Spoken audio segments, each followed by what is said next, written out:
Welcome, everyone, to another episode of 25 to 1, where I chronicle the journey of taking my company from $25,000 a year in revenue to 1 million. So, today I wanted to reflect on three things, on a couple of the challenges that I had to overcome to keep the company moving forward. And then I also wanted to discuss a little bit about what I want to accomplish for this week.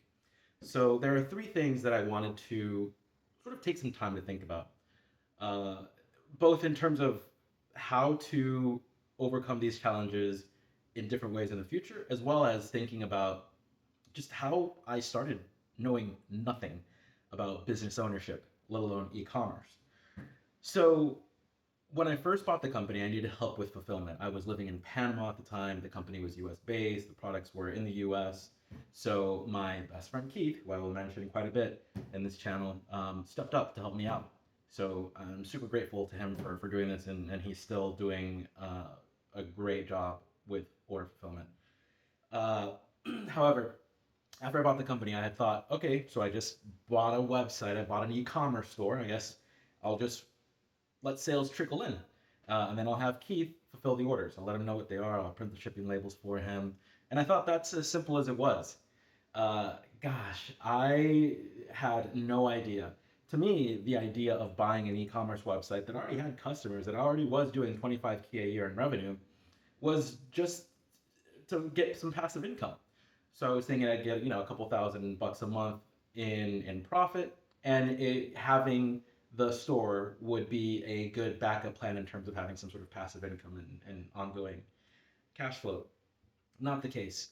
So the first 2 weeks I had this store, we got maybe one sale. And I talked to the old owner. I was like, "Hey, Les, this is a little strange. How often do you get sales?" And he's like, "Well, you should be getting some pretty much every day." And I was like, "Well, we're not." And he's like, "Well, are you running ads?" That's how naive I was. I didn't even know I had to run ads for my store. So I was like, "What do you mean ads?" And he's like, "Yeah, I always had at least two Facebook ads running." So I had to learn what Facebook ads were. I had to learn how to navigate the Commerce Manager. So learning what it was, learning how to navigate it, learning how to set up campaigns, all of that was new to me. And I'm still not an expert. I know a thing or two, but the learning process continues. And I'll get into the third thing that I wanted to reflect on, as it relates directly to learning about ads. So I had to learn how to set up a campaign. At first, I just turned on Les's old campaigns that he was running, and they were doing fine. But the cost per click was quite high.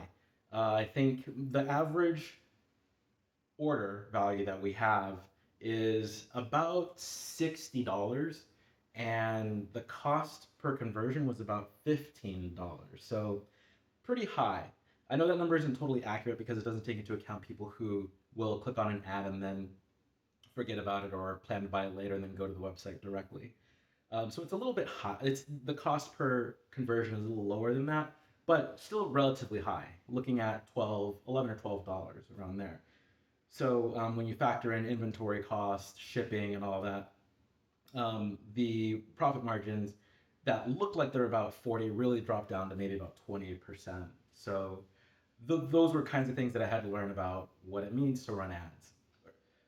The second thing that I wanted to reflect on was about Facebook ads themselves.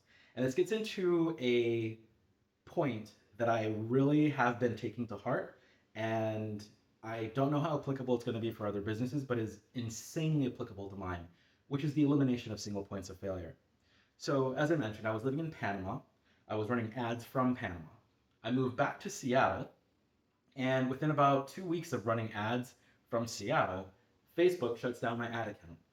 And it was the only way that I was generating traffic to the website. I have an Instagram account, but they're all traffic generation is run through Meta ads. So Meta shuts down my ads, asking me what country I reside in and if I was really a US citizen. I provide them every piece of documentation I can. I open multiple support tickets because after a couple days they just stopped responding, so I had to open a new one. I had a customer success manager from Meta who was like, "Oh, hey, yeah, maybe I can help you. I'll just open a ticket." I was like, "I already opened a ticket." And he was like, "Yeah, but it'll be different coming from me." It was no different. So I spent weeks trying to work through the Meta system to get the ads running again, and nothing. And this is something that I've heard from so many platforms. I've heard this from TikTok Shop, Etsy. It actually happened to me with Etsy as well, and now Facebook. These businesses don't care about helping you, right? The amount of money I was spending, it's peanuts to them. So it was pretty disheartening because it was also revenue that I'd already been counting on. This happened just last month, and at that point, we're on already getting to about a $4,000 per month cadence of revenue. Going back to the point of eliminating single points of failure, I realized that I had to find other ways. So I started with Google Ads, and I started with TikTok ads. With TikTok ads, I ran into some other kinds of challenges. You have to open a TikTok shop in order to run TikTok ads. With Google, there were some challenges that I had there. I ended up going on Fiverr and asking someone to fix my pixel. The Google tracker, it's not called a pixel, but it's what tracks your conversions. And it wasn't working. I had someone on Fiverr, I paid them $50, a little overpriced for, because what ended up being 10 minutes of work for them to fix my pixel. I'm fairly tech savvy, so, and I know a little bit of programming and coding and web development. So a problem like that, I thought, needed some professional attention because I would have to debug where the pixel was failing, the Google tag, where the tag was failing, and I had spent hours doing it already, and I couldn't figure it out. So that comes into so that plays into another conversation about how long you're going to take to learn something versus just asking for outside help. Anyway, the Facebook ads were shut down, and I was pretty bummed out for most of September. We made less than half of what we were making the month before, and so I had to figure out what to do. And as I mentioned, I decided to eliminate the single point of failure. I looked at other options. Unfortunately, the Google ads were insanely expensive. You may hear this a lot. They were insanely expensive and zero conversions. So I ended up spending $700 on Google ads and got zero conversions. So then what I had to do, I didn't know that I could do this, but I thought I'd try it, was I just opened up a different ad account under my same Facebook account. So they closed down one ad account, and it's unfortunate because this ad account had all the creative, had just tons and tons of past ads that I could activate depending on the season or depending what I wanted to target. So I had to open a new ad account. I had to start over. I had to create new ads, and I decided to get an ad agency to help me out with that. So that's the third thing. So to recap, the first thing was I didn't know that I had to run ads at all, so I had to learn how to run ads. The second thing was that when I did learn how to run ads, if there's any kind of suspicious activity, whether it's actually suspicious or not, um, Facebook, it's at their discretion to shut down your ad account, and that's what they did. So I had to overcome that challenge. And then the third thing was going back to the idea of getting external help versus learning something yourself. When I started over with the ads account, I decided to try to go ahead and hire an outside agency to help me with the ads. And that was pretty rough as well. So I hired people expecting them to be experts to say, oh, if these are the kind of products you have, this is the kind of creative you need. So you need to develop some creative here. We're going to target these demographics. I'm going to set up these 3 campaigns.